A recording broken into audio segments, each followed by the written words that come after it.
This show is sponsored by We Are Change Fresno.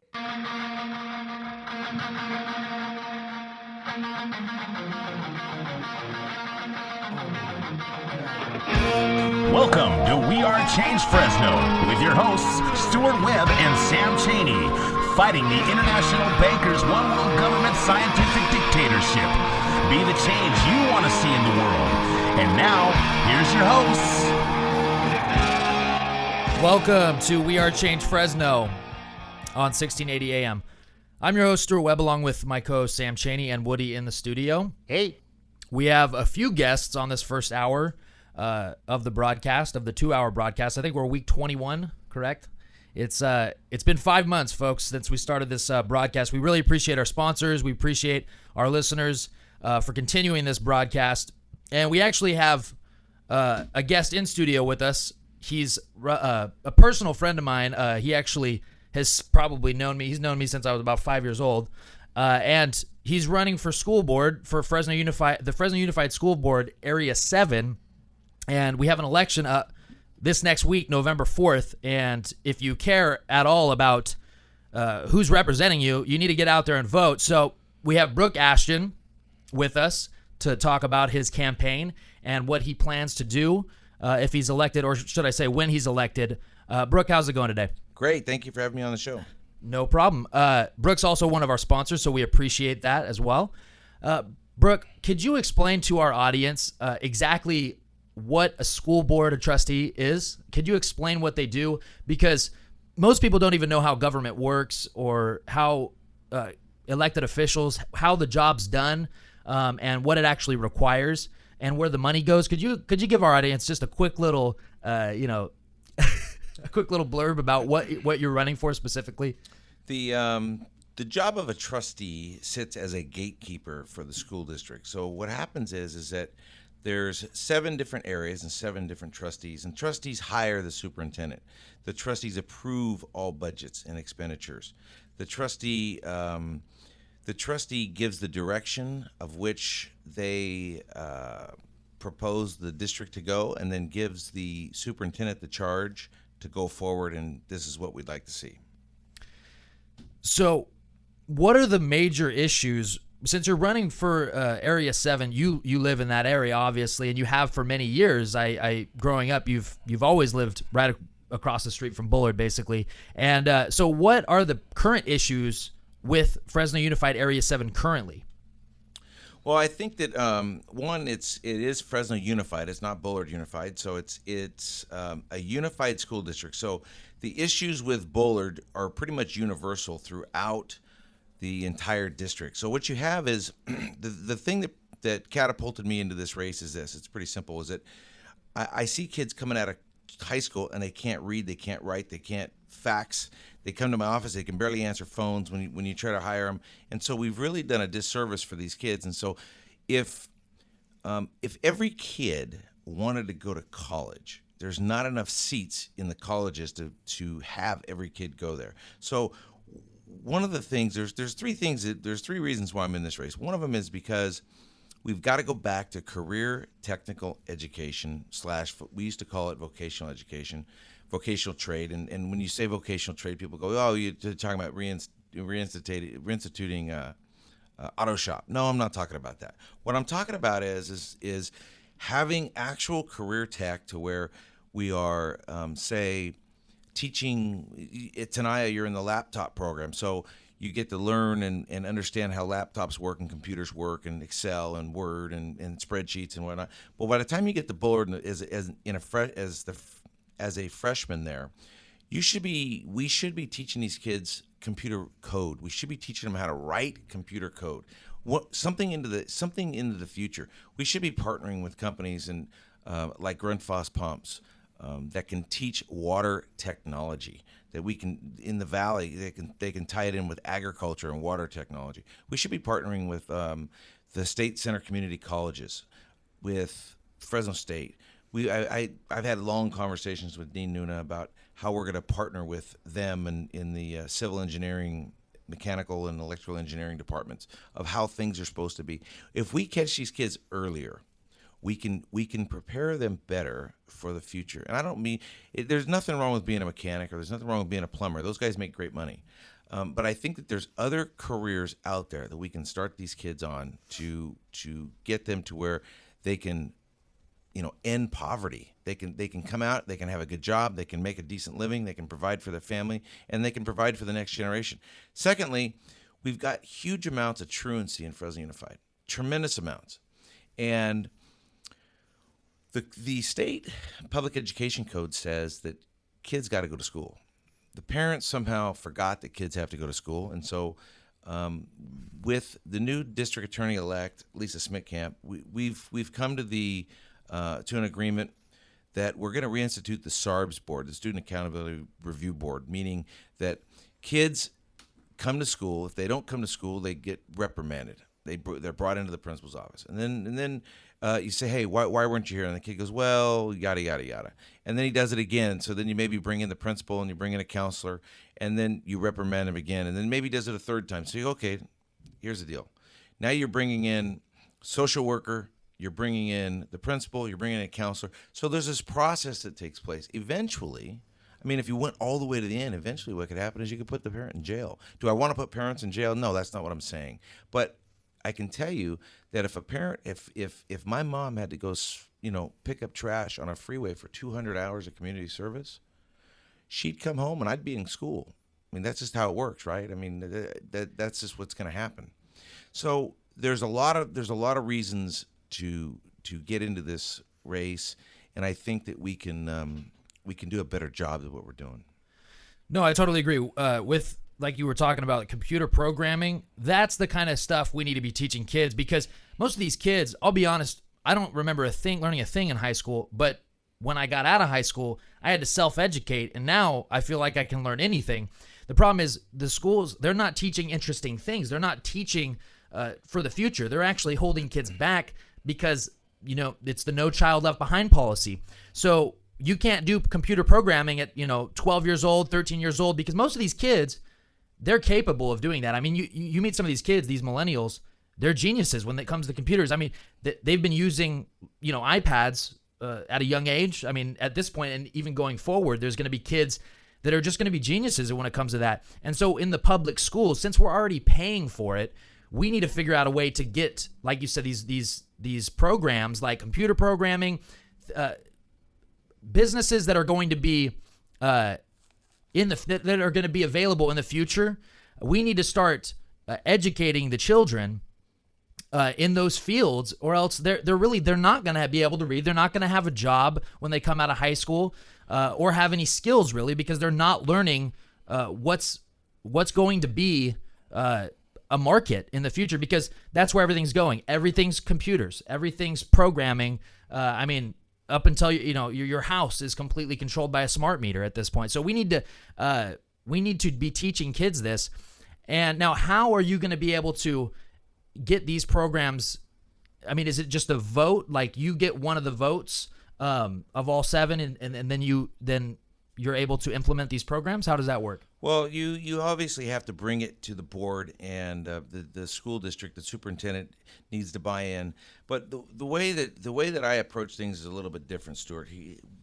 I've met with companies that are cutting edge here in Fresno, like Bitwise, and so to bring Bitwise into a classroom during the hours of class, nobody's even considered doing something like that. They're doing after-hour stuff. They're doing after-school stuff.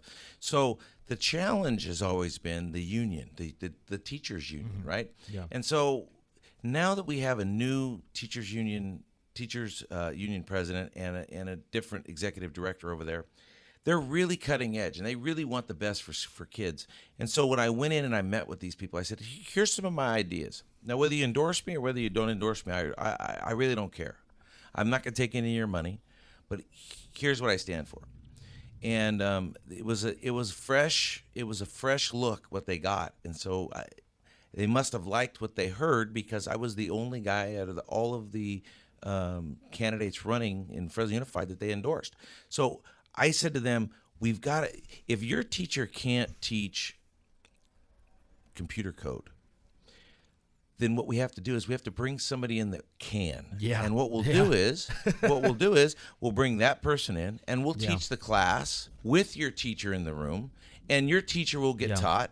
And then guess what? Once your teacher becomes proficient, we'll move that thing over to what they call column 5 or column 6, where teachers can make more money if they get credentialed for more stuff. I said, I want to pay them more money. Yeah. I just don't want to pay them more money for not doing anything. For not for just being there. Exactly. Yeah. So the teachers union's for it.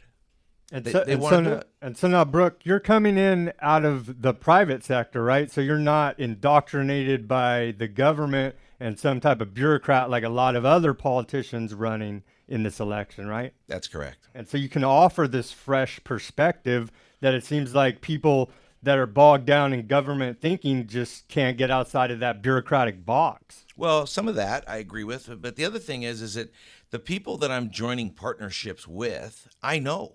I mean, I know these people. I do business with these people. And so funny story is when I talked to Dean Nuna that runs Lyles College of Engineering, I originally called him to lodge a complaint. And he finally called me back, and he goes, Brooke, what's the complaint? I said, I'm hiring civil engineers coming out of Fresno State. Civil engineers, the guys that have a degree in civil engineering, and they can't read blueprints. They can't read plans. Yeah. He goes, well, that's not really, And then he goes, you know what? I'm not going to make any excuses. It's wrong. And so I said, well, that conversation turned into, well, how do we get them to read plans? Because obviously I build roads every day, right? So I'm trying to put the two together, and then he reveals to me, he goes, Brooke, we haven't had a Bullard student come to Fresno State College of Engineering, Lyles College of Engineering in 3 years. 3 years we haven't sent one from Bullard. Now Bullard is the gold standard for Fresno Unified. Yeah, right. It pretty much is. Yeah. And so if we're not sending our students there, where are they going? Clovis schools, relocating private schools. Well, to colleges, where are they going? And so, and the bigger challenge is, he says, we're getting kids that want to be civil engineers and that have never had calculus, that have never had trigonometry. And they come into my program, they flunk out. They can't make it because the preparatory stages are not there. Yeah. So to answer to your question, I'm able to take a situation like that and say, okay, here's what we're going to do. We're going to team with Fresno State. We're going to bring a professor from Fresno State to come in, or we're going to find a teacher in Fresno Unified that has a degree in engineering. If we can't, we'll educate them. And we're going to partnership with Fresno State, and we're going to have a pre-engineering program that takes kids along the path so that when they graduate, Fresno State has them. Come into my program. Here we go. No, absolutely. And I think, I think kids would actually really enjoy that because they know that if you're learning how to read blueprints and actually getting hands-on training, you're actually prepping for a possible career path. Because right now, all the solutions I hear every election is just, let's buy new books. We need new books for kids, new books. The kids don't even read the books, okay? They're not interesting. They don't teach you any actual skills. It's just basic general stuff. And all these programs that they call, special, like, the Edison had their Computech program. Why can't all schools have these kind of programs where you learn computer programming? Because I actually did a year of that while I was at Edison, and I actually did enjoy it, but it was difficult and tough because I'd never done anything like it. But those are the kinds of things we need to be teaching the kids in school because they're not even reading the books that we're given. So if we keep buying new books, it's not gonna change if they can read or not. Well, and part of the problem is that in Fresno Unified we've got that GATE program, and the GATE program works for some kids, a handful of kids, right? Less than 600 kids. It works for in the elementary for Fresno Unified, and when you look at say 600 kids. Fresno Unified has 73,000 students, so you're taking less than tiny. You're taking less than 1% of the elite, and you're sticking them in a GATE program. Yeah, I agree with what you said. Why is there not GATE in every area? Why don't we have a GATE program in Bullard? Why isn't it just standard? Yeah. Well, or at each elementary school? Why isn't there a GATE program at each elementary school? Yeah. This is 2014. Oh yeah, we should be way ahead of the curve. It's Absolutely. With technology. Absolutely. I mean, we don't even. I mean, the kids all have cell phones. I mean, really, they can learn anything they want if they're taught to know where to look. I mean, we have all the technologies to be advanced, but the problem is like Sam was talking about, the bureaucracy, and also these kids aren't interested, and it also ties in with the truancy problem. I mean, I know I'll admit, my senior year, I was probably there about 50% of the time. I wasn't learning anything interesting or new. I read, I'll tell you, one Ron Paul book that I'm reading right now it basically has taught me more than anything I could have learned in high school or did going through all these history classes. So you have to realize that truancy is directly related to crime. Oh, I completely agree with that. So they go hand in hand. So and then truancy is also related to dropout. So if a kid drops out of school, male or female, if they do not get that diploma, they will be 93% of them will be in jail by the time they're 23. 93% of them. So it's directly tied to the jails. It's Fresno Unified currently gets $13,600 per kid, average daily attendance. They call it 88. So $13,000 a year to educate a kid, $60,000 a year to keep them in jail. Yeah, it's a lot. It's a lot more expensive. There's a lot of people that say that system's by design. But Brooke, I want to ask you, what are your thoughts on Common Core? Interesting. Common Core has a lot of facets to it, like a diamond. And so let's talk about some of the things that are good with it. The Common Core theme, let's not talk about how it was developed, because it's almost a conspiracy theorist, who got together in a room and they created the Federal Reserve. And that's the kind of show that we are. So we don't want to get into that yet. So what you have is that what people try to do is they tried to make it even across the board. So your child would get in second grade the same type of lesson that the child in Florida and California would get on the same day or the same week, and you have the same testing. They try to equalize and standardize testing, okay, between states. But that sounds great, right? Because what they're trying to do is figure out, why do some kids really score high on SATs and ACTs and other kids really score bad? What is the teaching there? What happened, right? So the thinking is, let's standardize it. All right. I mean, on the surface, it sounds great. The problem is that as you go across America and you go from sea to shining sea, you see such a diverse group of kids that there's no way that you can standardize it. And let me give you one example here in Fresno. Fresno Unified has about 200 languages plus, 200 plus languages. Yeah, we're a melting pot, in the valley that go to Fresno Unified School District. So let's take Common Core, right? Here's the part of the Common Core math, and I'll give you two examples of it. So people say, well, Common Core math doesn't work. You can't really do the math. Well, I say, well, I use Common Core math all day, every day. And they go, what do you mean, Brooke? What are you talking about? I'll say, well, what's 197 plus 23, right? So in your mind, you're going, okay, wait a minute. Take the 3 off the 20, put it with the 197. It's 220, right? Is that what you just did? Yeah, of course. That's Common Core math. Yeah. Part of it, right? Yeah. Now, here's the problem.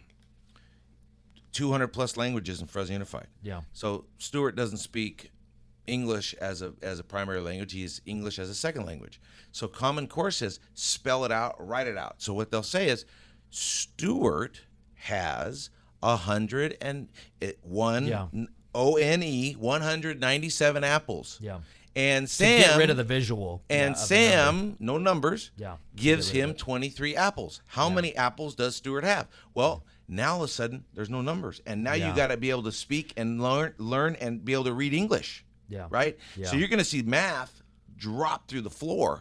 With the English as second languages. Now, how many people is that?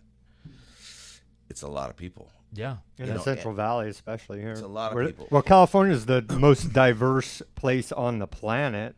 Yeah, definitely. And we saw a video of, 9 plus 6 taking a minute long to solve. So we're definitely, as far as math goes, Common Core, we have to throw that out somehow. That's going to destroy. And math, I feel like that's universal for everyone when it comes to, languages. I mean, it's numbers, so it's not a language issue. So that's going to be a big issue when it comes to kids getting educated in math. And I wasn't very good at math, so if you make it any harder for me, that's not good. But back to the truancy. Now, why do you think these kids? Now, I know it has a lot to do with parents. Now, why do you think these kids are not going to class? I mean, just in general. Is it a disciplinary issue, or is it just that they're not getting what they need out of the teachers, or is it a number of things? I'm sure it's a number of things, but what do you think is the most important? Do you think it's parenting? Well, some of it's obviously parenting.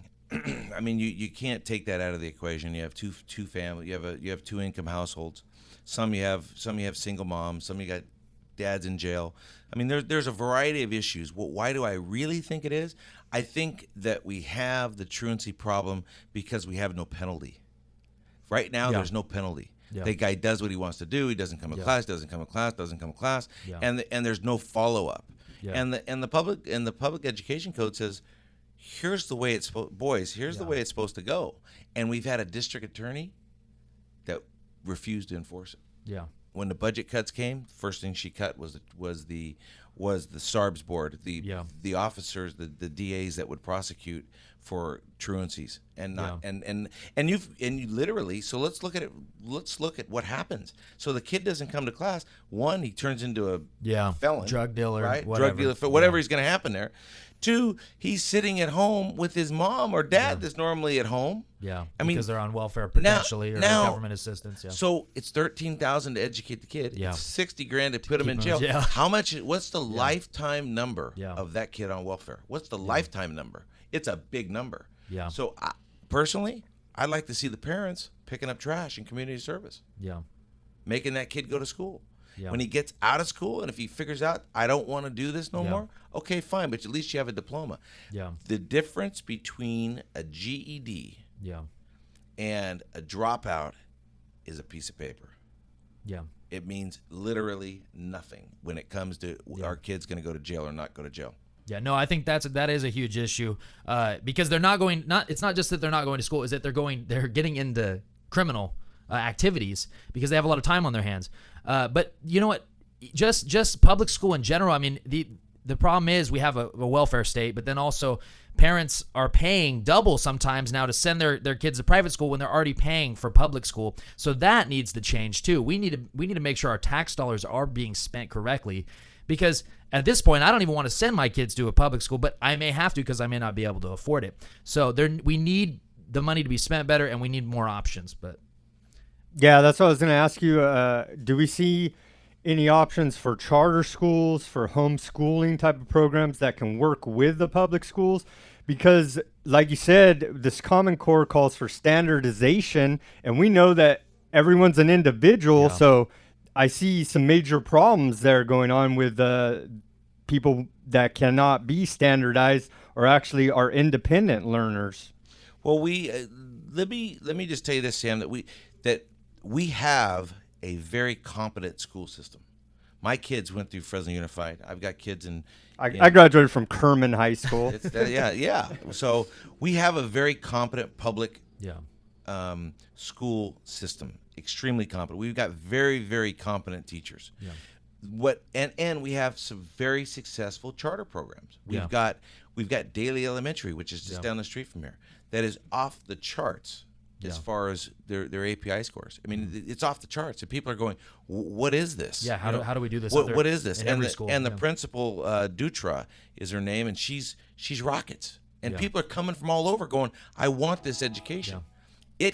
It can happen. Yeah. But you have to have It used to be, or let me just say this: it's what's going to happen come January. Is parents aren't going to have to navigate this system to figure out where to get a good education because you're going to be able to get it at whatever school you want to get it at. Yeah, that's where it should be, and that's where the market's going. People think that low-income there's a lot of parents that just because they're low income doesn't mean they don't care about their children's future, their children's education. Sometimes they care more. They want to make sure that they graduate. They want to make sure that they get a good education. The problem is it's not in every school. It's only, a little tiny percent north of Shaw. Yeah, or if you want to liken it to a Fresno demographic, I mean, yeah, anything north of Shaw, you might, or even just north of Herndon at this point, it's getting worse and worse. But we need these programs that should just be the standard in every elementary school. It's like, why aren't these kids learning?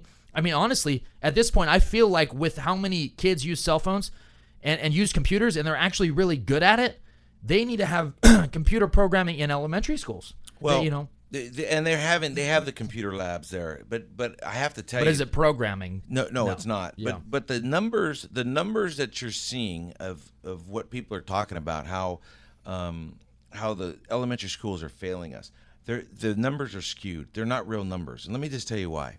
So, let's take Manchester Gate that we already talked about once. Yeah. So 311 kids that go to Manchester Gate come out of North Fresno. Yeah. 311. That's 622 parents. Yeah. That's your PTA mom. Yeah. That's the guy that's running the school carnival. Yeah. That's the guy that's running the barbecues. These are active, hands-on parents, helicopter parents, right? Yeah. So if you pull out 311 out of six or seven elementary schools out of one small area of town, you're going to see decline. You put those kids back into those schools, watch those numbers jump. Yeah. Well, so you look at the API score. If 1,000 is the the greatest thing you can have, the perfect score, Manchester's sitting at 996, 998, 996, 998, and the other ones are hovering in the late, in the high sevens. Well, you've cherry picked every good kid, Exactly. every smart kid that you've identified, Yeah. out of that school system. So we're not getting good statistics out of the testing. Well, you're not only not getting good statistics out of the testing, and that raises another interesting point, but the numbers are skewed because you're not getting area statistics. They're not giving us proper context. Correct. So even with the testing, right? So they want to do performance testing with these teachers. It's a hot button. So my daughter comes, who's a third grade teacher. She comes and we're talking about this, right? And so I go, I'm a business guy. Hey, I like it. I think you should have performance teaching. If your class isn't doing good, you should get a deduct in pay. She goes, wait a minute. Or a bonus if they're doing well. Yeah, incentives. Well, there you go, right? But here's what she says to me. She goes, you don't understand how they are measuring it on one day of testing. And say you get Johnny, that was a bad kid, and he's supposed to take this test. The teacher's not allowed to talk to the kid, can't monitor him, can't suggest, can't do anything, and the kid looks at the teacher and smiles and presses C all the way down, and then he's supposed to write a 200-word or a 200-letter deal, right? Mm-hmm. And he holds the W down for 200 letters. Yeah. And she goes, and you want me to get paid according to that kid? Yeah. Doesn't work. Yeah. Yeah, education is huge. We need to change our education system, period, if we want our society to be a society in the future, because that is the future. I mean, if our children are not taught correctly what they need to know to sustain a good job and provide for their family, we're not going to have a society. So we really appreciate Brooke for running for school board, because we need more people to get fed up, start getting mad about the education that we're given, and start running. No, yeah. Thank you, Brooke. We need more independent, private people to get into the public arena and start taking action. Fresh ideas. Yes. So we appreciate you, Brooke. Any last words and also websites? Well, obviously we're on Facebook, Brooke Ashjian. You can go to brookeashjian.com. Last words. I will tell you that if we truly get serious about education in the city of Fresno, we can end poverty in 10 years. Awesome. I know, and I agree with that, because that is the problem, is that people are not educated. They can't get a job. They can't read. So how are they going to be able to provide for themselves? Someone else has got to do it, and we're breaking the back of the middle class, and it needs to be stopped. But we appreciate you coming on, and good luck in the election. I'm sure you're going to take it. I think your opponent actually endorsed you. I read that. So go out and vote November 4th, this Tuesday, for Brooke Ashjian for school board. I know I already filled out the little bubble for Brooke, so we appreciate you and all that you do, Brooke. Thank you. Thank you. Supporting local businesses? Do you want to help them succeed? So do we. The Thrifty Nickel Want Ads is a family-owned business that has been a big part of the local community for over 30 years. Our goal is not only to produce a paper that is not only successful, but enduring. We are looking for experienced outside sales representatives to help grow and expand the Central Valley's favorite classified paper, while creating successful marketing campaigns that will increase business for their clients. If you care about better working relationships with local businesses, then we want to hear from you. 50% commission of every new contract acquired. If interested, contact Art at thriftynickelwantads.com or call 559-472-7182. Listen up, Fresno. Are you tired of boring local news coverage? Then log on to FresnoForward.com, the Central Valley's #1 source for independent, local, and alternative news and views. FresnoForward.com is updated daily, bringing you stories on government corruption, local activism, Fresno culture, and so much more. Did I mention FresnoForward.com has no ads or signups required? FresnoForward.com. You'll love it. We all know that a natural disaster, EMP attack, and martial law are a real possibility. Prepare before the crisis because FEMA can't and won't keep you safe. Tops Military Supply. Veterans serving veterans, their families, and the community. Visit us at 605 West Shaw, Suite A, Clovis, California, or call us at 559-298-6001. Folks, we're back. This is We Are Change Fresno on 1680 AM. We just had on Brooke Ashjian. He's one of our sponsors. He's also running for school board.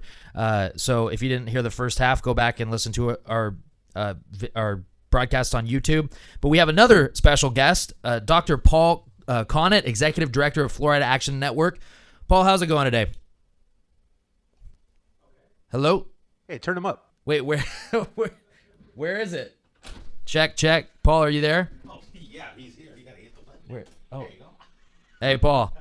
Yep. All right, now we can hear you. Having more technical difficulties on air.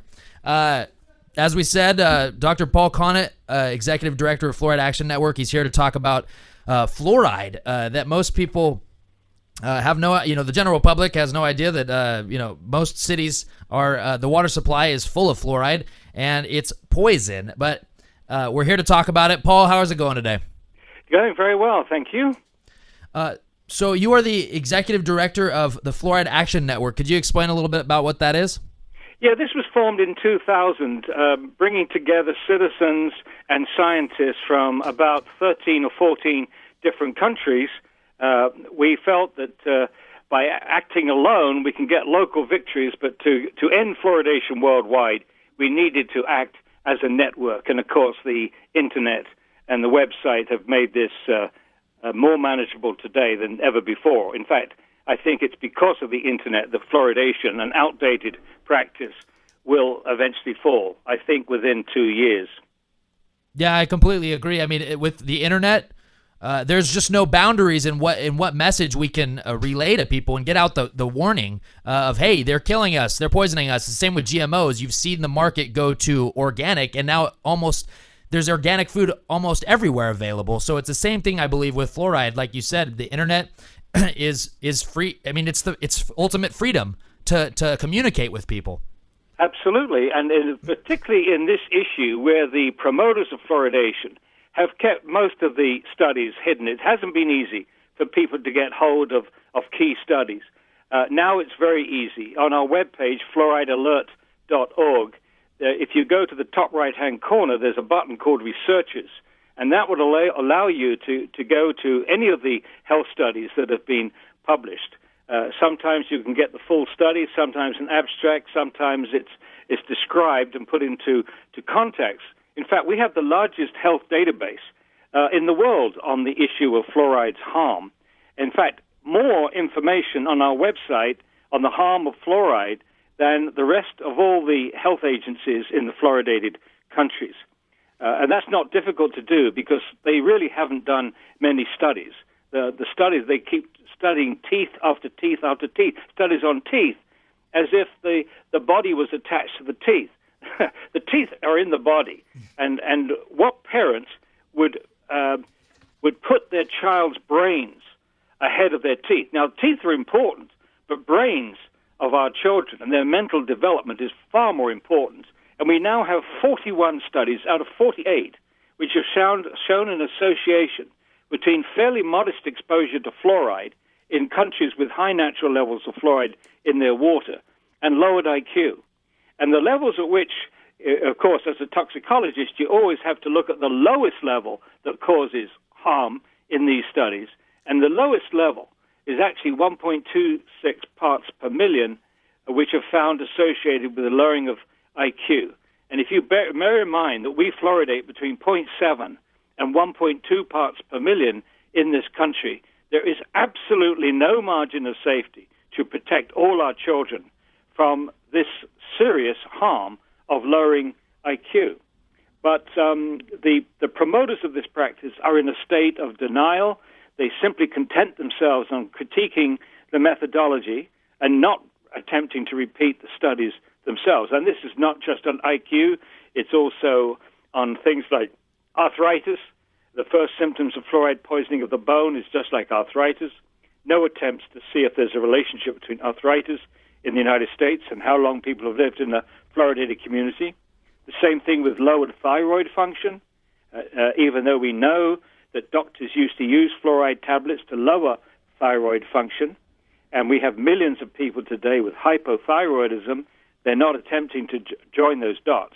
And we've got to a point now when the bureaucrats in these health agencies, from federal to local, are more content or more determined to protect this practice than they are to protect the health of our citizens. And that is not healthy. It's not healthy to have driven a wedge between honest science and public health policy. We're going to rue the day that we stood by and let that happen. Wow, Paul, it's amazing. Hi, this is Sam. We're in Fresno, California, and it's a mandated law in the state of California that communities of over 10,000 people, I'm reading off your website now, have their water fluoridated. So why is fluoride added to the water? Well, before you do that, don't be intimidated by this wretched mandatory law, because that was contingent on private funding for the supply of the chemicals and the equipment and so on. And what you've seen in California is a bait and switch. It starts off with private funding, but at a certain point, the taxpayers take over. Then as far as new projects are concerned, this isn't private money. This is for the first 10. This is tobacco money. I mean, talk about the irony of sort of paying the tobacco companies paying off for the millions of people that they've harmed with tobacco, and then you use that money to go and harm our kids with fluoride. Yeah, it's called First Five here in California. Yeah, First Five, that's it, yeah. Now, someone should look into it. I think it's a racket. I think people have smelt this huge amount of tobacco money. They set up these huge organizations to administer this money. And I bet you'll find that some people in those organizations are paying their top people huge salaries. Paul, but anyway, that's Paul here in Fresno. Conjecture on my part. No, well, here in Fresno, First Five, I used to work for a company that worked directly with them. But besides that, they're very corrupt, I know personally. But here in Fresno, they're building a giant building downtown with taxpayer money from the tobacco tax. It's pretty outrageous what they're doing, and they show no real regard when you actually talk to the executives from First Five about the children. But back to why do they fluoridate the water supply, and why are they so adamant that our children have good teeth? Well, first of all, most of the dentists only get taught one side of this issue at dental school, and once they've graduated, of course, they're far too busy treating patients than to read the literature. So they're just taking the words of their top people at face value from the government, from the dental associations. And as far as their claim is that they're doing this for poor kids. They say poor kids are getting a rough deal. Absolutely correct. But the rough deal is that 80% of dentists in this country will not treat children on Medicaid. So this is a real cop-out on the one hand, and then fluoridation is a distraction from the fact that these people don't really care about our kids, but they're going to make a show of putting poison in the water as if this meant that they cared. But, the really sad thing about this is even though the target for them is children from low income. Now, that's a rational thing. It's a rational thing to target children from low income because it's quite clear that poverty and tooth decay go hand in hand. There's a very strong relationship between income levels and tooth decay. The lower income levels, lower your income level, the more tooth decay you're likely to have statistically. And so it's right to target those children, but we should be targeting those children with better dental care, with better diet, and better education. And that's what they're doing in Scotland right now in a program called Child Smile. They've cut their costs down by half, and they've dramatically increased the number of kids without any evidence of tooth decay. And you can read up on that on the internet, looking for Child Smile Scotland. That's what we should be doing if we care about poor kids. Now, the problem with targeting those poor children with fluoride is that fluoride's toxicity is worse for those with poor diet. And where are you more likely to find poor diet in this country than poor kids? Yeah.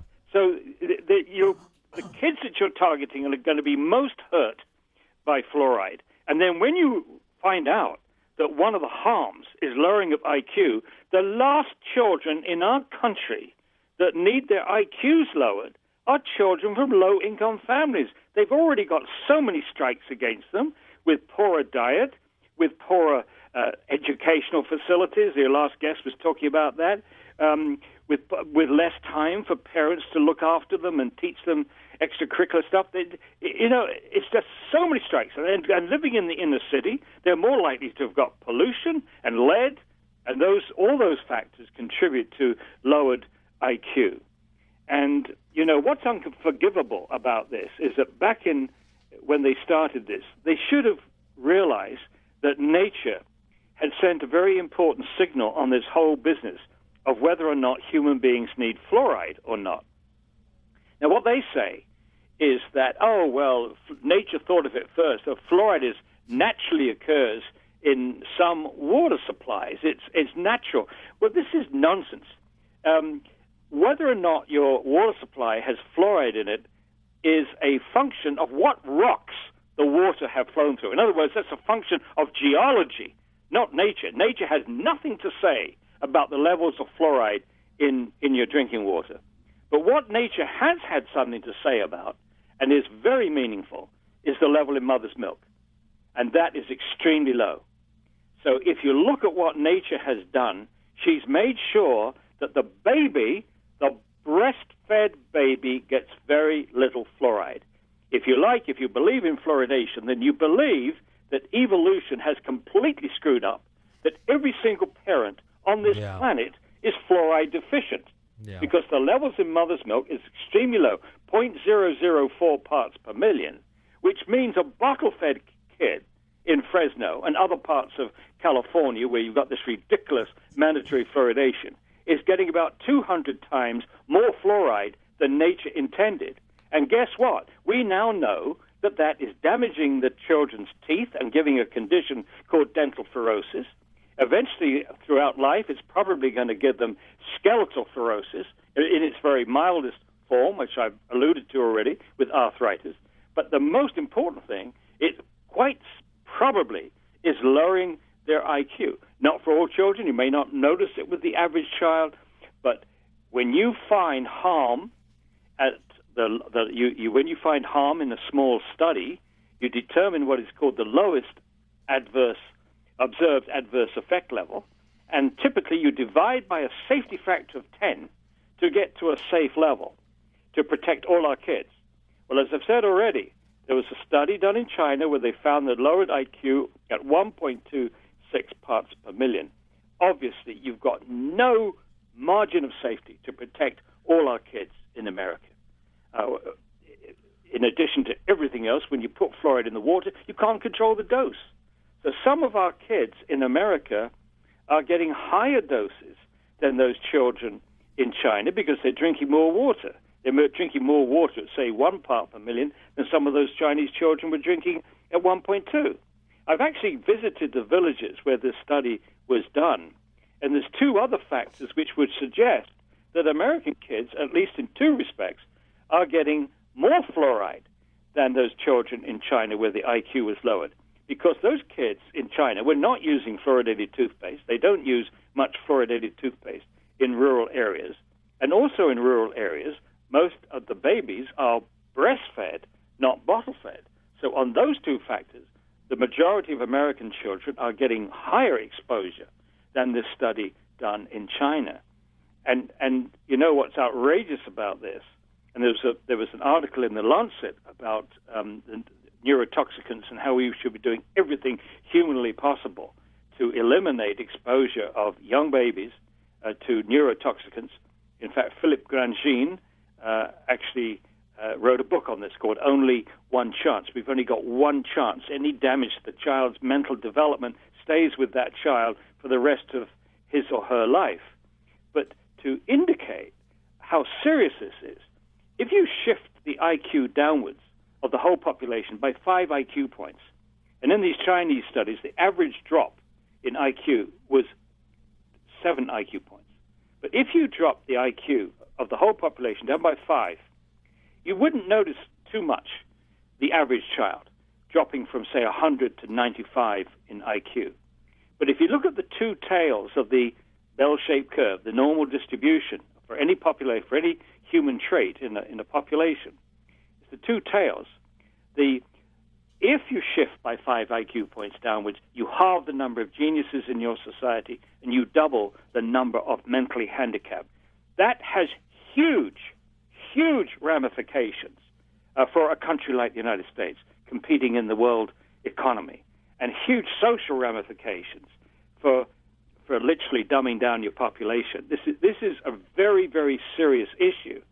And if it was any other substance which didn't have huge protection from government bureaucracies and professional bodies, if it wasn't a protected pollutant, we would end this tomorrow, because ending fluoridation is as easy as turning off a tap, except you need the political will to turn off that tap. And as I said, the political will is to protect this practice, not to protect our people. It's sad to say this, and I'm shocked to say this, because I wouldn't have believed this 18 years ago when I started this. I didn't want the issue. My wife twisted my arm. I started to read the literature, and I was horrified, because like most other Americans, I've been seduced into believing that the people opposed to fluoridation were a bit cranky, a bit flat earth society, Looney Tunes. That's what we're told every day. All the authorities say that fluoridation is the best thing since sliced bread, and the only people opposed to it are a bunch of Looney Tunes. It's tinfoil absolute, hats. utter nonsense. Wow, Paul, it's amazing. We're under attack here. So a little bit about the history of it. Can you talk about how they used this water fluoridation in Soviet prison camps and the Nazis? No, I don't used it? think so. No, Sam, don't go there. The evidence for that is extremely weak. It comes down to one source only. No historian would accept this source. All right. Sometimes people say it was quoted in a book, but people have gone to the book. They can't find any reference to it, either in the use of the Soviets prison camps or in Nazis in World War II. So don't go there. The science kills them. There was nothing more right now that the promoters of fluoridation would like than for us to talk about a conspiracy theory. I think you've got to accept that most dentists are very decent people. Most dentists are true believers in this practice. The only problem is they're not reading the literature. They're not reading about these IQ studies. They're not reading about many other health studies. And they don't even read their own literature, because their own literature indicates that swallowing fluoride does not reduce tooth decay.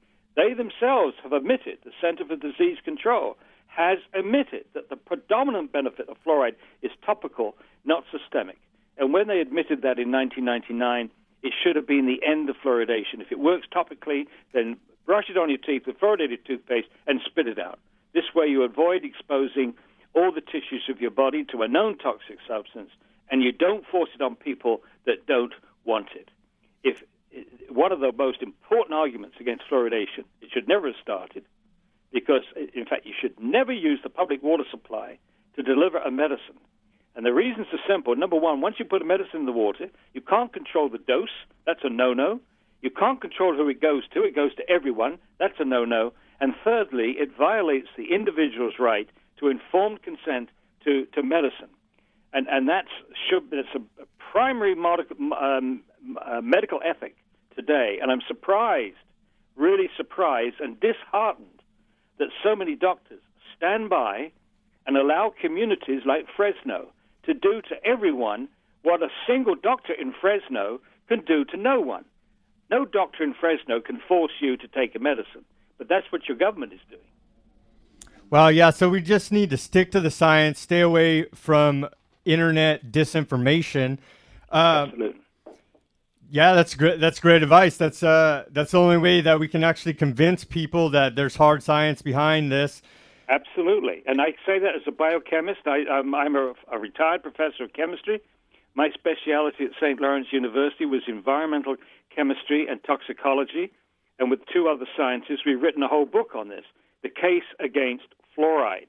And that was published by Chelsea Green in 2010. Three scientists. Every single fact is documented, 80 pages of references. And after 4 years, the proponents have not been able to provide a documented response to that, a written response to that. Nor, and this should give the whole game away, they will not debate me in public. They will not come out and debate me in public. So all those people in California who come out of the woodwork when a city discusses the possibility of ending fluoridation, or a city is foolish enough to start fluoridation, they bring in all these dentists and doctors and pediatricians and state officials all getting up there stating how wonderful it is from a solo platform. But the moment you challenge them to debate, and I've challenged Howard Pollack to debate, he's number one of the people that promotes this in California, they won't debate me. They won't debate me. Doesn't that tell you something? I mean, what other issue that is promoted out there by anybody, they promote it vigorously when they have a solo platform. Are they allowed to get away and say there's no debate, or we've won the debate, we don't have to go through the process of debating our opponents in public? It's absolutely pathetic. Look, they promote this like parrots, and they defend it like chickens. But they get away with it because they have power. And we don't have enough investigative journalists. Thank God for radio, because you are the only guys out there that are talking about this issue. Well, it's very concerning. Yeah, we appreciate having you on, Paul, to talk about this, because this is a very serious issue. I mean, I have a 6-month-old baby, and the pediatrician prescribed a multivitamin that had fluoride in it, polyvi-fluor. It's criminal. That guy should be. You should take him and ask to get him. What do we call it? Reprimanded. Well, by Paul, his professional body. Because what evidence does he have that baby is going to do that baby any good to swallow fluoride? And now we know that it can increase his risk of getting dental fluorosis. That isn't even denied by them. They just accept dental fluorosis. Discoloration, mottling of the enamel. They just call that a cosmetic effect. But this lowering of IQ is much more serious. And again, it's the same thing with these doctors as with the dentists. They only get taught one thing at medical school if they're told anything about fluoridation, and that is it's safe, honky-dory, and the people opposed to fluoridation are nitwits. And they believe that, and then they pass it on, but it's a massive betrayal of the public's trust. I'm not dodging your first question. You say, how did this start? It started in 1931, essentially, when scientists identified the cause of this mottling discoloration of the teeth, which they noticed in Texas and Colorado, and eventually found that what was causing this was fluoride in the water.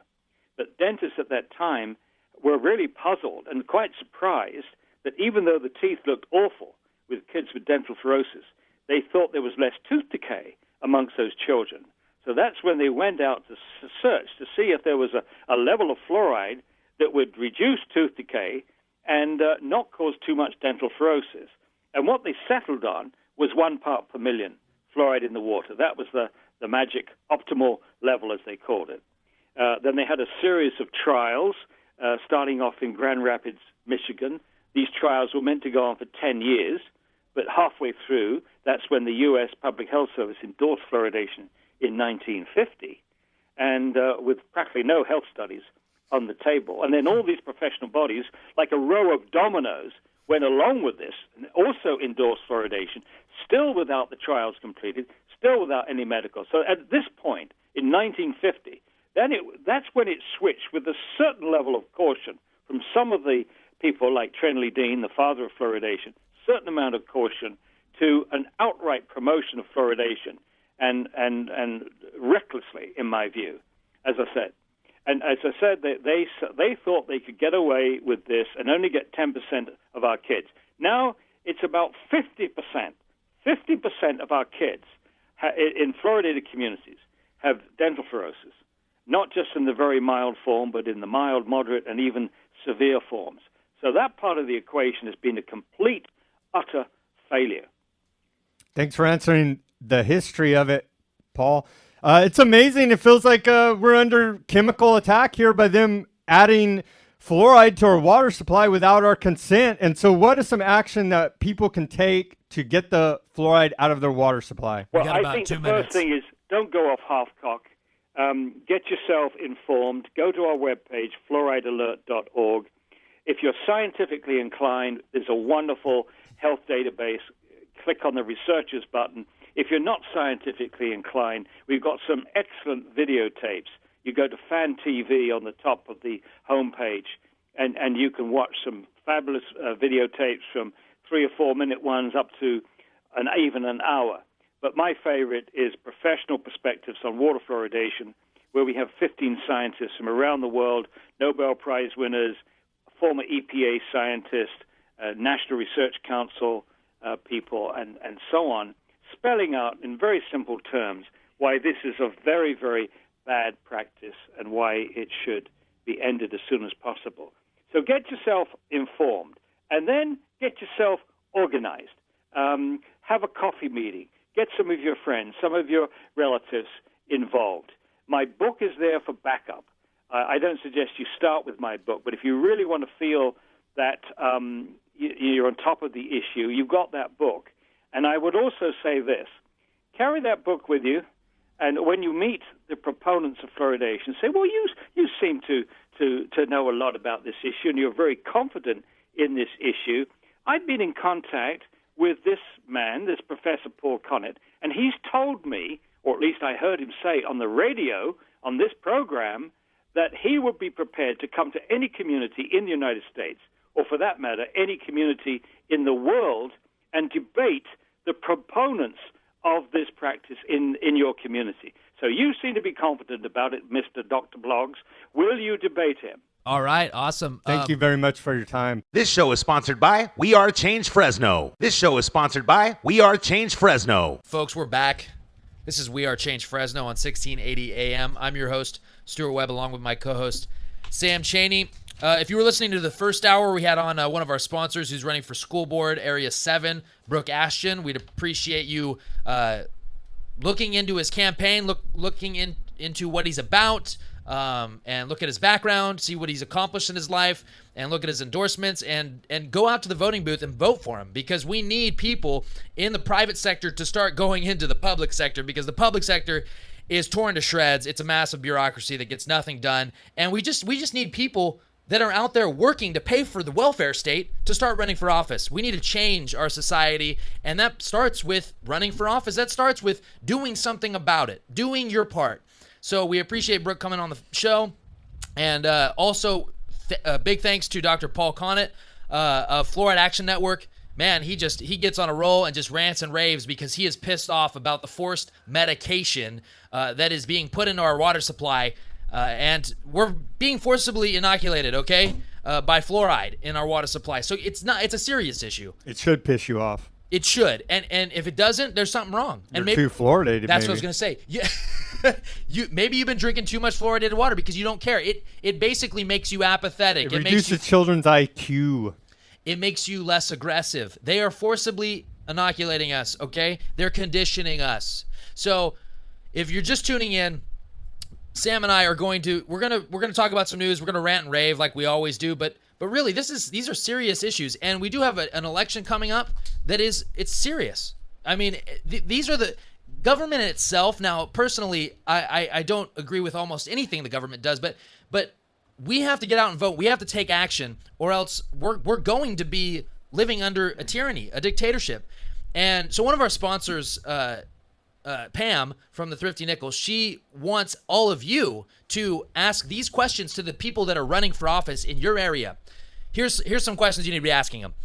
Are you for or against the Constitution of the United States? Hey, that's an important question. You might want to ask it to the candidates. I don't even care if they're running for school board. You should ask them. Okay? Are they for or against the Bill of Rights, the First Amendment, the right to bear arms, GMOs in your food system, forced fluoride in our public water supply, chemtrails, geoengineering, the poisoning of our air, drones, Agenda 21? If you don't know what Agenda 21 is, you should look it up. It's the United Nations plan for the 21st century for all of us. Yeah, the unelected bureaucratic dictatorship. Are you for or against open borders, illegal aliens on welfare, illegal aliens getting driver's licenses, the Federal Reserve, the private company that counterfeits money and basically inflates our dollar to the point where we can't buy anything? Are you for or against cameras on every cop? That's an important one. I mean, should we have cameras on every cop? I think we probably should at this point. We pay their salary. Are you for or against the NSA spy grid? Are you for communism? Are you for or against Marxism, a dictatorship, the New World Order, feds off public land, Common Core? These are important questions that we need to be asking the candidates that are running for office this election. And it's an important election, okay? And it's happening in about a week. So, and regardless, we're going to have 2 more years of Obama because we know that Congress will not impeach. But yet, the Republicans are supposed to be different than Democrats. That's a bunch of baloney. But, folks, we just like to thank our sponsors once again, and for you listeners, just for supporting the show. And it's going to take all of us to get involved if we want to change things. It's important. Be in the fight, okay? One of these articles that Sam sent me today, I mean, it's just about how basically Americans, we are so conditioned by the media and by television that we literally, I mean, there's all these movies about fighting tyranny, and then we go and watch them, and then we're so emotionally spent that we basically come home and we're living under a tyranny, but we can't do anything in real life about it because we're, they keep us in our little tiny little area, our little bubble where we can only go to the movies and fight tyranny vicariously through characters that aren't even real. Sam, what do we have on the agenda for this next hour? We're only taking one break because Sam and I are pretty pumped. We had 2 great guests on, and we're ready to talk. We're ready to rant and rave and to inspire some people and also probably piss off some people. Hey, when aren't you guys pumped? We always get pumped in the second hour. It just happens. Dude, you're breaking a sweat right now. Oh, wait a minute. You're condensating. You're not sweating, man. Realize this is the only show in Fresno talking about these issues. This is the only real show that hasn't sold out like political hacks to the establishment. So understand that we're sticking our neck out here to bring you real information. All right. I'm going to read you now something I wrote up, and it's very serious. We are in dire straits in this country. You just heard Paul Conant, Dr. Paul Conant on the first hour talking about how they're forcibly medicating us in California with fluoride, okay? That's just the tip of the iceberg. We are under chemical, biological, genetic, psychological, and financial attack. The air, water, and food are being intentionally poisoned by neo-Malthusian eugenicists. Abortion is legal because these mad scientists publicly state the biggest problem in the world for them is overpopulation. A small number of elite dark occultists or Satan worshipers are pulling the strings of this New World Order, one world government system. This system wants you and your children brain damaged and even better yet, dead, because they claim we are nothing more than useless eaters. And they have claimed all the world's natural resources for themselves. All this is a crime against humanity and the natural laws of creation. It's time to break the mind control. That's why we do this program. Stop watching television. Start reading books. Start getting your news from alternative media. Start locally with FresnoForward.com, The Drudge Report, Infowars.com. Those are just a few sources on the internet. Use the internet while you can because they're trying to shut it down. This system wants to break your will and make you dependent upon it and bleed you out slow, but things are picking up. They want to start killing us faster. We are living through the global elite's business plan for one world government, which is prophesied in the Bible. This is a wake-up call to all government. and the American people. We are all in this together. We are fighting a small group of elitists. We can defeat them, but we need to unify against this evil. I'm going to read you a quote now. Let your motto be resistance, resistance, resistance. No oppressed people have ever secured their liberty without resistance. And that's from abolitionist Henry Highland Garnett. Yeah, imagine if the founding fathers just said, you know what, we're going to wait another day to fight the British. We're just going to keep procrastinating fighting tyranny. Then we wouldn't have had a country if they would have said that. So all I ask, after following Sam, that rant of his right there, that was important. You need to take it seriously because we're going to lose our freedoms. And Woody, I can't hear. Check. I can't hear myself. Oh. Am I back? Yeah, you're back. Okay. We're going to lose our freedoms if we don't take this stuff seriously. And look, I like to enjoy myself too, okay? We're not here being pessimists saying, you know, all you have to do is care about government conspiracies, even though it's really just government conspiring. It's on record. I mean, it's fact. It's not theories. And like that movie, the Kill the Messenger with Gary Webb, yeah, it's not a conspiracy theory if you believe it, okay? And if you can prove it. So we need to get out of our little bubble. And look, I always say this, and I'm going to continue to say it now. Fight tyranny first, okay? Care about your family first, and then you can watch football. You can enjoy yourself a little bit, but you have to get your priorities straight. Do you want a future? You need to fight tyranny first, then you can enjoy yourself, okay? Now, I could be doing other things with my time. Sam's got a kid. I mean, he has a wife at home. I mean, he has things he could be doing, but he has to fight the tyranny if he wants a future for his family. So get your butts off the couch, start understanding that, and then after you fight tyranny, then you can take a break and enjoy yourself. But we have to... They don't want us doing any of that. They just want us living in a little bubble and literally a prison of the mind, as Morpheus would call it from The Matrix. Very important movie, by the way. Everyone should watch it. I mean, really, watching that in elementary school can actually do more for the public good than what they're teaching in public school now. So wake up to the mind control and start fighting it. Wow, Stuart, there's so much news that we're not going to be able to get to all of it, as usual. But let me go over a story that I don't think I sent you, but it's a very important one. 15 signs that we live during a time of rampant government paranoia. Recently, a former CBS reporter, Cheryl Atkinson, reported that the government stole her computer because she was reporting about government crimes, Benghazi, Fast and Furious, Obama crimes, and they hacked her computer. The United States government has become the nation of a permanent emergency. They create the crisis. We've been in a state of emergency since 1979. In the United States today, nearly every American is in some type of criminal database. 1 of 3 Americans have an FBI file. Most people don't realize this, and this pertains directly to our show. The FBI systematically records all talk radio programs. So I want FBI, if you listen to this program, to realize that we are with you. We are part of the people. We don't like any of this crime syndicate destroying America. So realize that and get right with God. Moving on here to number 5. In Wisconsin, 24 armed police officers and an armored vehicle went and raided a man for his property. Number 6, according to guidelines that were recently made public, purchasing Amtrak tickets with cash can now be considered a suspicious activity. The IRS can seize your bank account on suspicion alone. Thousands of Americans have their hard mail spied on by the U.S. Postal Service. Most Americans don't realize this, but the borders are now considered a constitution-free zone. The feds have apparently become extremely concerned about what all of us are saying on the internet, and they go on there with their internet trolls and manipulate conversations, paid government agents, paid provocateurs on the internet.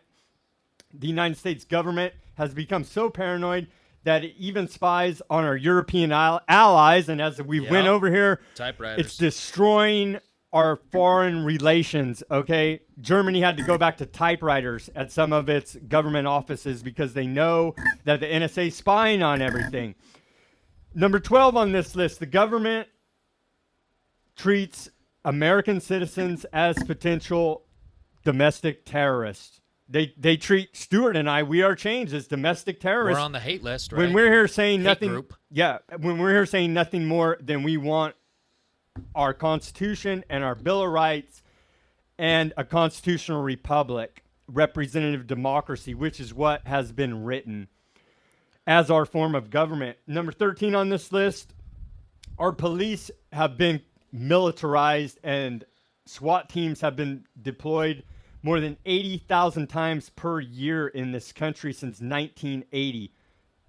That's just outrageous. The federal government is so paranoid that it actually is spying on itself. And so it's destroying morale from within. The corruption is eating itself from within. And finally, number 15 on this list, the NSA is constantly spying on everything. Everything is illegally wiretapped. And as we went over on the show before, high-level whistleblower William Binney has said that 80% of internet traffic goes through NSA hubs. So just think about what all our federal government is up to. And why are they so paranoid? Because I don't see any armed rebellions forming against them. All I see is here in Fresno, Stuart and I and a few other activists just trying to speak out about the truth and break through the electronic brick wall of the controlled mainstream media.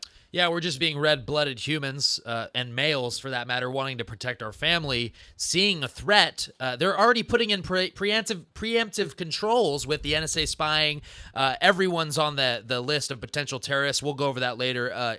And Zero Hedge just continues to put out great articles, basically describing where our country's going. And if you really read Zero Hedge every day, you'll realize how much trouble we're in. But look, FBI agents, yeah, they might monitor our show. What are you monitoring for? Who are you monitoring all it for? All talk radio they monitor. All of it.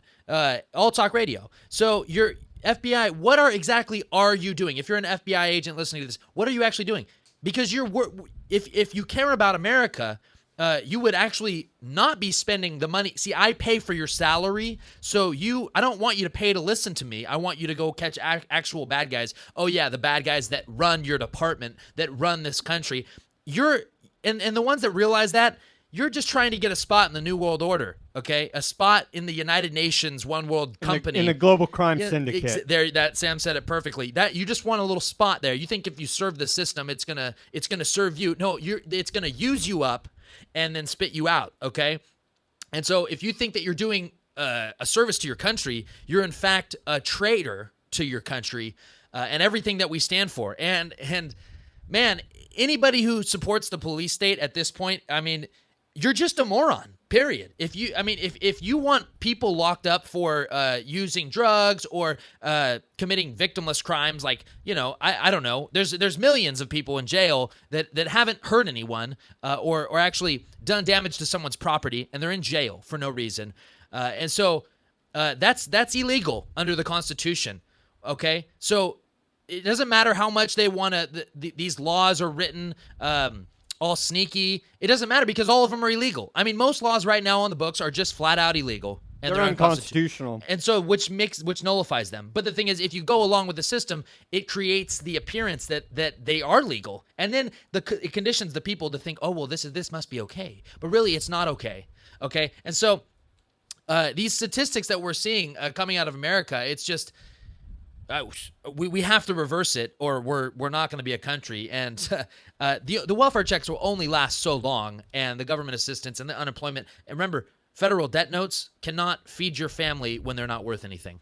No, yeah, they want to monitor us and spy on us illegally, and we're simply saying take self-ownership, nonviolence, self-defense, and don't steal. And that's just the 10 Commandments are just now evil. And that's just a horrible thing to be asking the public to please raise your standards up and your intelligence level and act like an adult civilized being in the 21st century in America.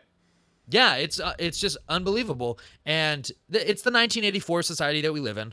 And it's just going to continue but that's why I always say fight tyranny first, watch the game later. Because at least see, right now we're saying it's so bad that we just want to bury our head in the sand. We think that that's going to help. Do we really think that just burying your head in the sand, things will eventually get better? Because that's just how life works out. I don't want to deal with that because it's pessimistic. It's depressing. And You're being negative. Like people that say, "Oh, I don't read the news; it's too depressing." Well, when a nuke goes off in a major city and you have no food, water, no electricity, you're going to be wishing that you would have paid attention to that pessimistic news. That's a normal response. See, when bad news comes around and I figure out the direction of our country, that's when I got involved. Okay, that's why I got involved. And because I'm not going to sit around in the interest of self-preservation, I'm not going to sit around and be a slave. It's just natural. And I'm also not how am I going to provide for my family if I'm on welfare and also a mental mind control slave?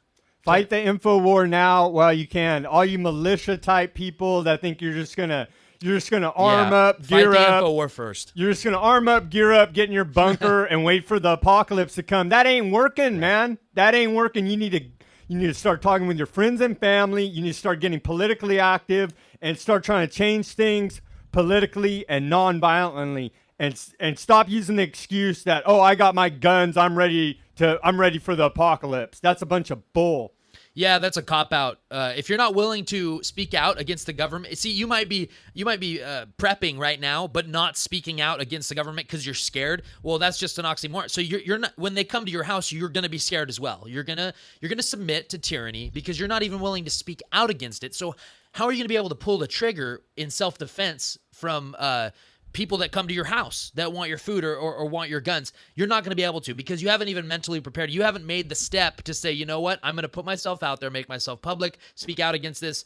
And if something happens, then that's just what happens, because you can't just prep and then expect an apocalypse to happen, because you know what, that may not even come in your lifetime. They could actually condition us to literally be complete slaves, and there might not even be an official full-on collapse. I mean, the dollar, as much as I pray for a collapse every day, and I think it's going to collapse eventually, but really every other country, their devalued dollar, it's a race to the bottom. So we don't even know when this is going to happen.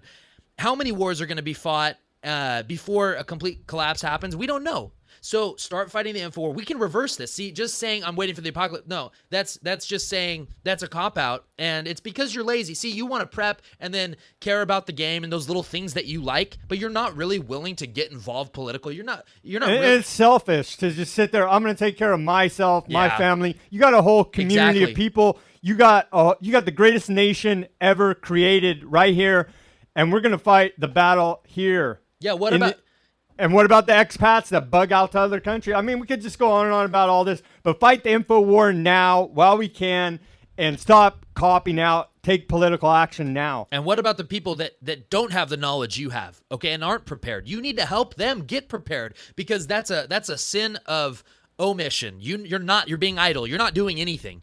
Okay, you have to help. You're supposed to serve your fellow man, and I know that's tough sometimes. But you have to lead them to the water. You can't make them drink it. But you need to get up and wake people up and try to talk to people. We are responsible for our fellow humans. We're being attacked. Other people have different situations. A 10-year-old kid in a poverty-stricken area that has no future. We need to figure out a way to get to their parents so that they can teach their children to get prepared. We have to take action. Period. Yeah, hunkering down in a bunker is not going to cut it. Yeah, and your soul won't be right either if you're not willing to get right with God and speak out against this stuff before it actually happens, okay? It's not going to work. You will be scared when it comes, and you know what? This is only a small portion of life in this body, okay? Your soul's going to live on, and so that's what you need to really concentrate on. If your soul's not right, it ain't going to matter if you're in the apocalypse and you have all your guns and food. That's only going to last so long. You will eventually die. Your soul will live on, though, and so you need to worry about that more. Yeah, let's take it to a higher level, Stuart. That's right. But we get real deep on this show. Well, it is a spiritual battle as well that we're waging against these dark occultists. Speak out now, and I'm done talking about that, but the mainstream media is lying to you. That's why we do this show. I don't do this show for my health. It boils my blood pressure over, okay, because I keep up on the news and am informed about what's going on. And the mainstream media is completely lying to you. They read off of teleprompters. These people have no opinion of their own. We are bringing you true independent analysis here. So They are telling us, I hear it all day on the radio, television, that the economy has recovered from the 2008 collapse. This article out of Zero Hedge says, here's 7 things the middle class can no longer afford. Unbelievable. And so it goes like this. The middle class can no longer afford vacations. They can no longer afford new vehicles. They can no longer afford to pay off debt. More than 160 million Americans have credit cards. The average credit card holder has at least 3, and the average debt per household is $15,000. The middle class has no more emergency savings in the bank. The middle class has no more retirement savings. And Medicare, Medi-Cal for California, and the middle class can no longer afford dental work. And so all that does not translate into a recovery. Yeah. It translates into a depression. Yes, absolutely. And I'm not even, well, I'm poor, so I'm not even middle class. I can't even say that because I couldn't afford to go on a vacation right now. I work full-time at above minimum wage. I have to live with my parents because I can't afford my own place. I also don't have my own car. And yeah, partly that's because I might have not saved when I was younger or I mean, I made choices that put me in this position. But I don't have any debt, and I don't have any student loan debt. Now, I live pretty modestly, and I can get by. But in America, if you're working full-time and you use your money wisely, you should be able to live a decent life and not have any debt. But it's completely the opposite now, okay? It's a debt-based system. Exactly. It's the more debt you have, I mean, it seems that you're the more successful, the more debt you have. Yeah. America's financially illiterate. Yeah. Oh, it's like, I mean, when I ask people, how they're doing, they might have, $2 or $3 grand worth of We've been massively lied to is the reason, but take the time to educate yourself now. Yeah, and these student loans, these degrees that are pretty much worthless, honestly, I've learned more just working in the market, in the workforce, than any school could have taught me, especially in the industry that I'm in. But most of these degrees that the kids are going to school for, they teach you nothing. You can self-educate for free, or basically for free. Go to a library, honestly, or do your research on the internet. But we can't afford vacation. The middle class can't afford vacations. They can't afford things that would just be normal for a normal family. What used to be most of America was the middle class. You could do all those things even if you were made a modest salary. But now they can't because, why? Because 100 million people in this country or more are on some sort of government assistance. That's not free, okay? We have to pay for that, whether it be by the Fed printing money that we will eventually have to pay back or taxes. So we're paying for it, and that's why the middle class, the middle class will eventually collapse, and then we'll see where we go from there. I mean, I don't know when that's actually going to happen because it's going to take, literally, people are just going to have to stop going to work and close down their businesses for people to really understand that nothing is free in this life, okay? And so it's very troubling, and I love Zero Hedge for putting this article out. They put out the statistics are unreal, and really you need to be visiting that site almost every day to really figure out where this country's going.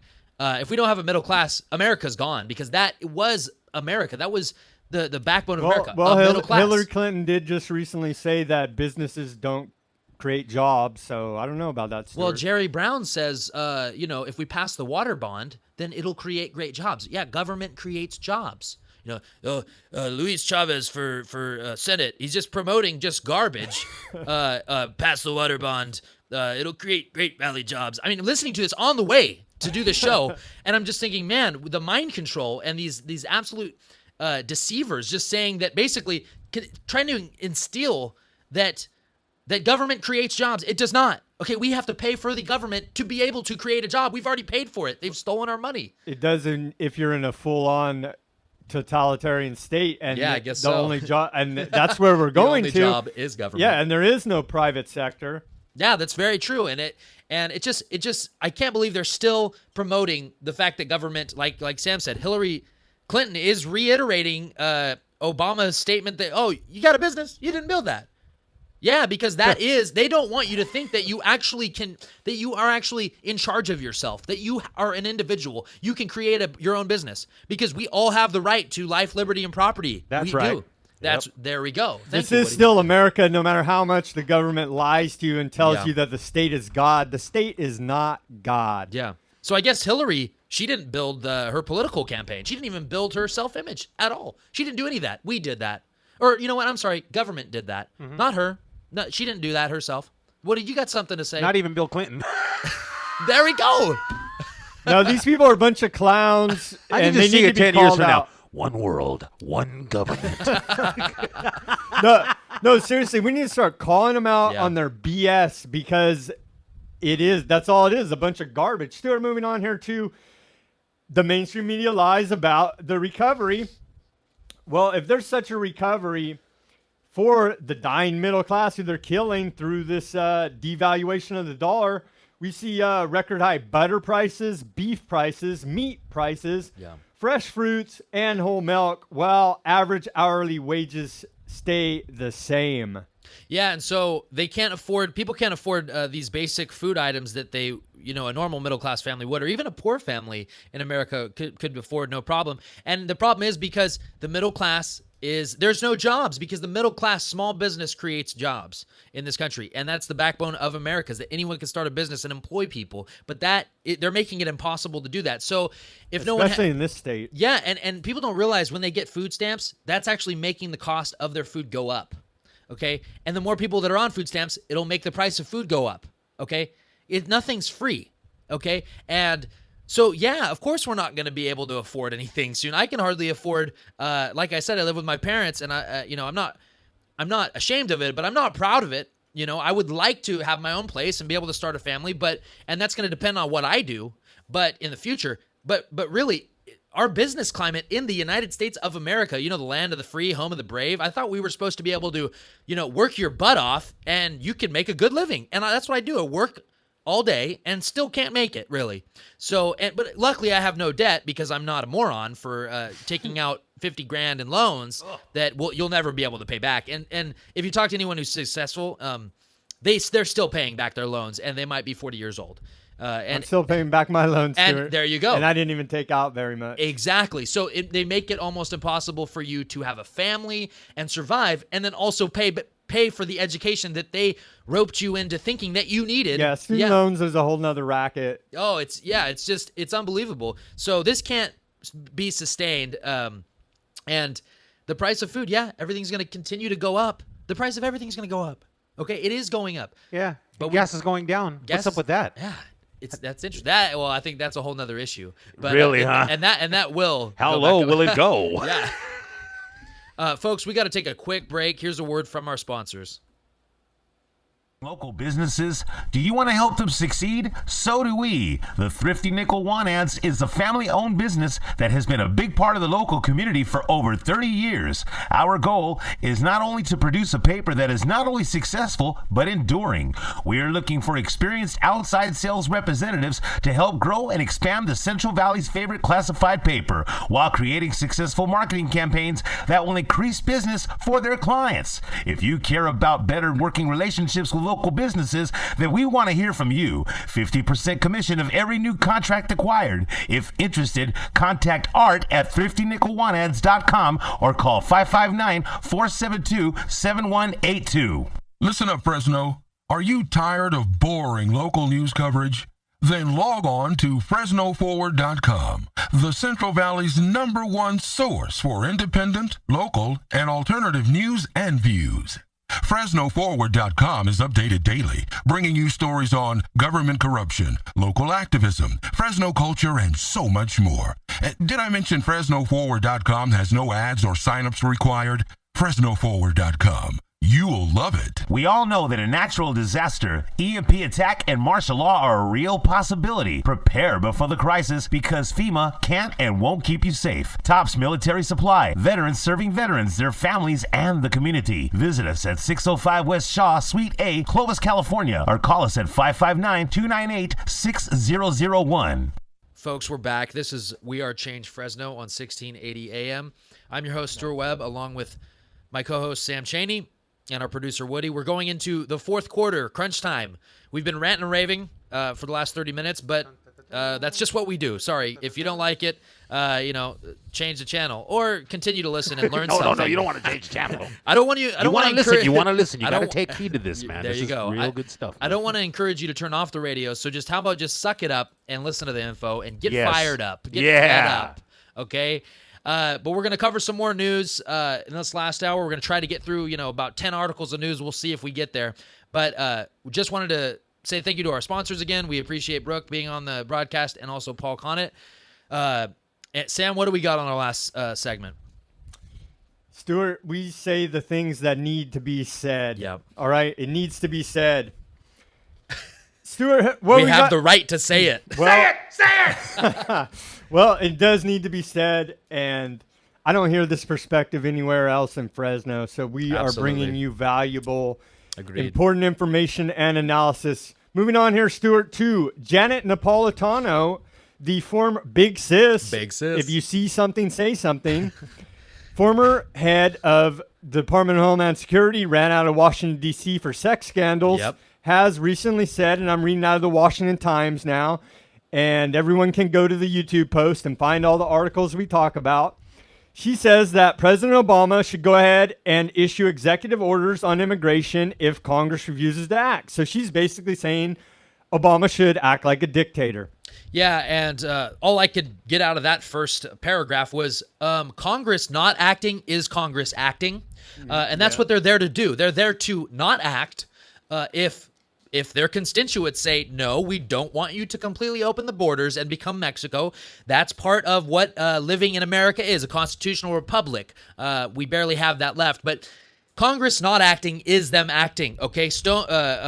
What's the word? Gridlock is good, is actually good, okay? We don't want politicians working more and doing more things.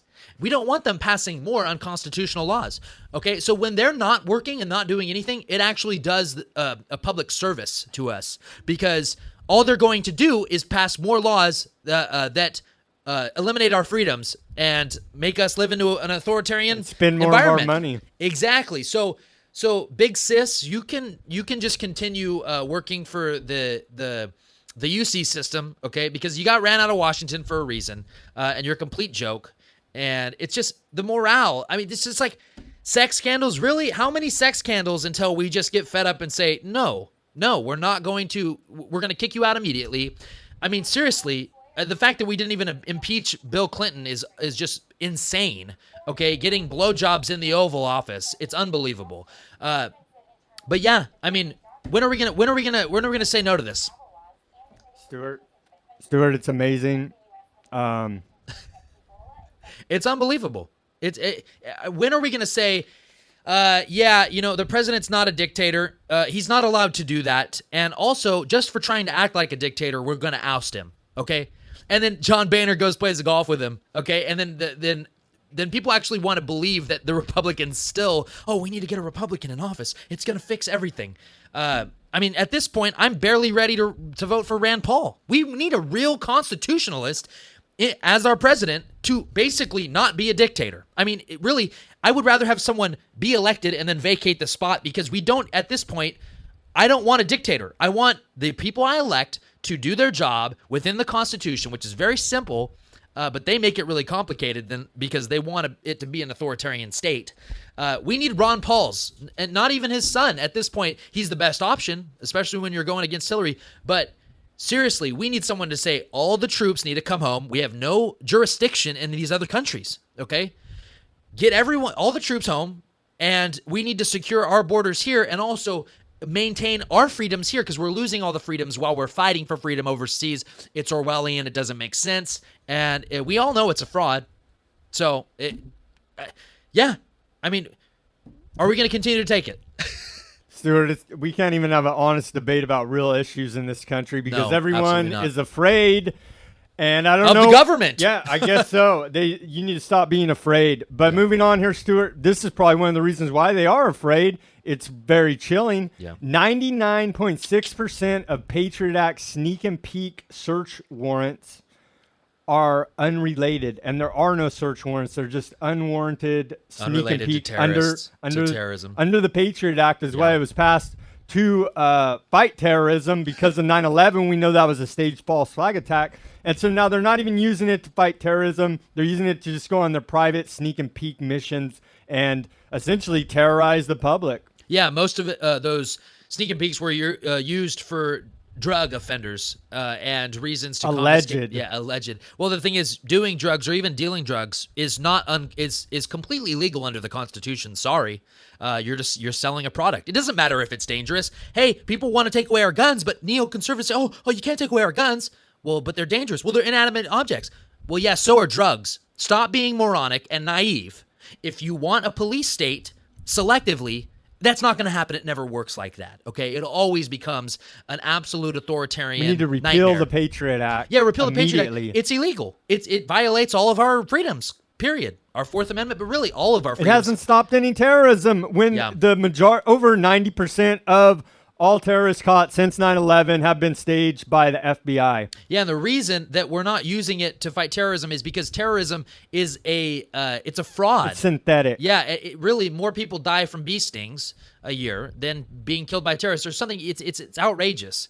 Our law enforcement is getting bogus training. Yeah. Where they're pumping them up against the American people. The Tea Party, libertarians, people with Christian identity are potential terrorists. It's all a bunch of baloney. And I think that people out there in law enforcement know that, and they need to shun this baloney training because it's going to get, and it has got you in a lot of trouble with the public, and you're losing credibility at a rapid pace. Yeah, that should alarm you. 99.99% or whatever that. 99.6%. It's not even being used for terrorism. So they're just using the law. It's already an unconstitutional law, but they're using the law. They're not even using the law correctly under the law. Because the law is written so that you can basically, it's so vague that basically anyone could be a terrorist. A drug dealer could be a terrorist. I mean, that's what the way they want it, okay? And no one's going to stop them, right? And Obama's authoritarian too, obviously, NDAA. It all lines up with the Patriot Act. And so he's no different than Obama or than Bush, okay? And so we need to reject this and realize that it all needs to be repealed. It's all illegal. So many, oh man, it's just so much of what's going on right now every day is just illegal. The laws on the books are illegal. Stop just saying, oh, go along to get along and watch the football game. Jeez, get over yourself. Well, the average American commits 3 felonies a day without even knowing it. Exactly. So we should all be in jail. We should, because we're criminals, because we jaywalked. Oh, I smoked some pot. That's where they want to put I'm a criminal. Stuart, that's where they want to put you is in a government FEMA re-education camp because you are a critical thinker, and that is bad for the state totalitarian control. Yes, questioning anything. My dad asked me today, hey, Stu, do you want a flu shot? We get it free under our health insurance. I said, absolutely not. Why would I ever want That's anything? A wise decision. Exactly. My body can fight anything. If I keep it healthy and put the right things in my body, like iodine, there's so many great products that Sam and I we both take them, and we never get sick. We do just fine. And people get sick because they go to the doctor. It's Big Pharma wants you sick. It's not healthcare, it's sick care. There you go.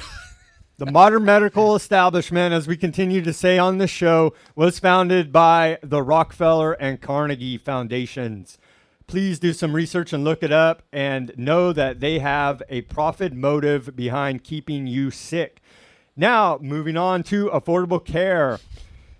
Premiums are set to skyrocket up to 78% after the election. The healthcare.gov won't release the price increases till after the election. So even if you believe in this modern medical establishment system, they are playing politics with your health insurance. That is disgusting for the people that actually need and can benefit from the care that this system can still provide. That's why it's so important to be a critical thinker, like Sam said, and to self-medicate. I mean, you can be smart about what you put in your body and look for alternative medicines. Most of the basic thing, try to drink clean water. Yes, filter your water. Get the iodine you need. I've taken nascent iodine for the last year. It's helped me tremendously, literally huge effects. And we just need to know what we put in our body. Our body just needs certain things. We're deficient. That's the problem. We drink high fructose corn syrup all day, and then we wonder why we're so sick all the time. And they think, oh, it'll just give you a pill. The pill covers up the problem, and my uncle's a chiropractor. He can fix most health issues if you just go in and get adjusted and let him work on you for a couple weeks. My sister had this issue when she was, I believe, 14 years old. She lost like 30 pounds. She was tiny, and because she was sick, and the doctors, Big Pharma, the medical establishment, they couldn't figure out what was wrong with her. But guess what? She went to the chiropractor, and within a month, completely fine. Actually, basically within 2 weeks, she was basically back to actually feeling normal. But then another 2 weeks later, she's completely fine and gained the weight back. It's unbelievable. They want you sick. Like Sam said, it's called sick care. Don't go get your flu shot. If you get a flu shot, it's going to give you the flu. And there's nothing your body can't handle. There's some diseases that are mutating that we're going to have an issue with in the future. But antibiotics are no longer working. That's basically in the next couple of years. Antibiotics, these diseases have mutated. These bacteria have mutated. And we need to figure out our own health. Our immune system can handle most things. Yeah, read the drug insert, not the drug fact sheet, and make a wise decision about your health. Moving on here, Stuart, to more about the Affordable Care Act, quote, Obamacare. Over 214,000 doctors won't participate in new plans under the Affordable Care Act. An analysis of a new survey by Medical Group Management Association showed. And so these doctors are not going to participate under the government health care plan. And it's estimated that in California, over 70% of physicians will not participate in covered California's new health care plan that's been sold to us. I mean, they spent $300 million on advertising alone on pushing propaganda down our throat for a health care plan that doctors are not even going to take. This is a complete and utter fraud, and we need to call them out on it. $1 billion on the website. Yeah, it's just unbelievable. And so we're paying for health care that we're not even going to get. Doctors won't take it. And that's why people are getting out of the medical field. If it's so great, why do they have to shove it down our throat? I know. If it was just in the free market, we would buy the product. Okay? That's how the free But now, market's Stuart, now they're going to say, oh, the law's passed, the debate's over. Oh, of course. Yeah, even though it's unconstitutional. Even though it's totally criminal, doctors won't even take it. You still have to pay for it. Yeah. Debate's over. Yeah, debate's over. It passed, and we saw government health care, how they take care of the veterans at the VA. They put them on death lists. It doesn't matter. The debate's over. Yeah, the debate's over. In fact, just watch the game. Just get on a death list. Watch that season of whatever's on television, American Idol, whatever. This should really piss people off about what the government's jamming down our throat when it comes to your health. And so the only reason I'll ever go to a doctor is if I'm literally dying, bleeding out, or I've broken a leg, or I need, I need divine intervention, or whatever you call it, miraculous. My life's I'm gonna die if I don't go to the doctor. Emergency care. Emergency care. Okay, but a normal checkup, that's called just being a critical thinker and putting good things into your body. And there's things you can take over the counter thing. It's just basic things that you can take to get rid of a cold. Okay, every time you get a sniffle, you can't just go to the doctor and say, give me a pill. Okay, your body doesn't develop, your immune system doesn't learn how to fight the infection. So it's unbelievable. People just think, I need to go to the doctor. I'm sick. I need to go to the doctor. It's just, really? Are we? And then we act all surprised and then mad when the government's completely authoritarian, out of control, and shoving universal health care down our throat. Okay.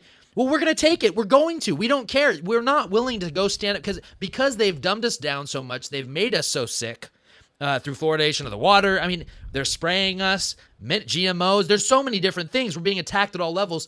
We don't even have the drive to go fight these criminals. The debate's over, like Sam said. The debate's over.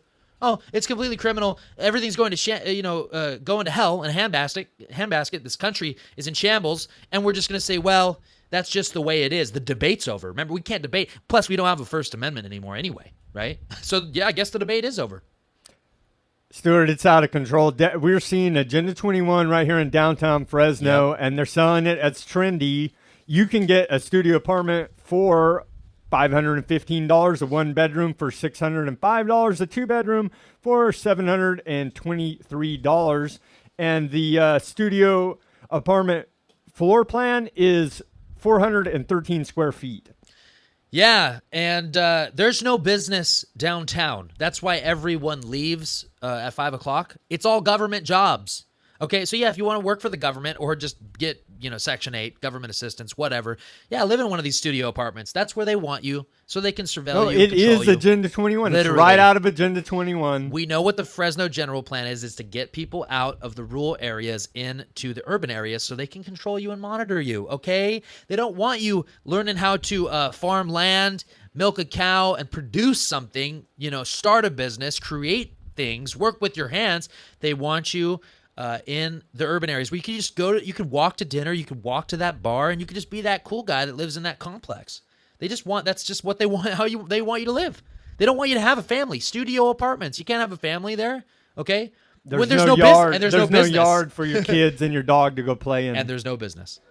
Only government jobs downtown. There's no one lives downtown.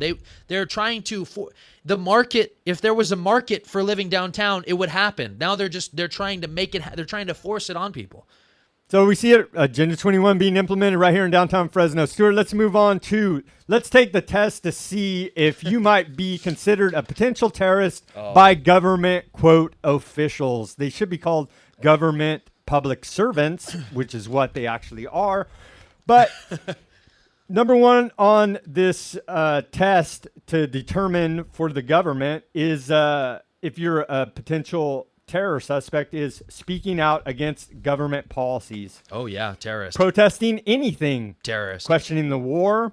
Terrorist. Even though war reduces our national security. Criticizing the government targeting of innocent civilians with drones. Terrorist. Asking questions about pollution. Terrorist.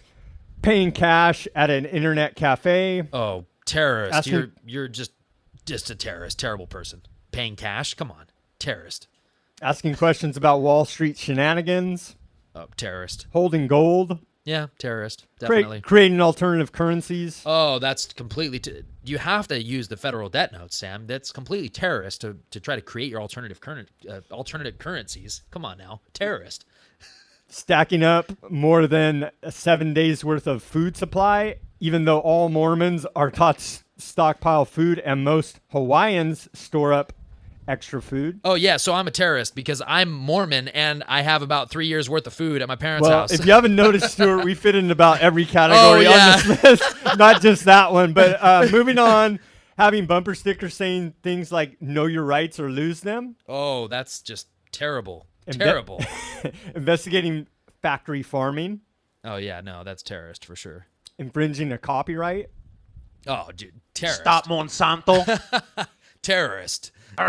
Taking pictures or videos, talking to police officers, wearing a hoodie, driving a van, Wow. writing on a piece of paper. Oh, wow. And they have articles to back up all these if it's on this list, writing on a piece of paper, there's an article linking. It's all cited, yeah. Exactly. It's all cited on Zero Hedge. So if you think this is a joke, it's not. Driving a van, terrorist.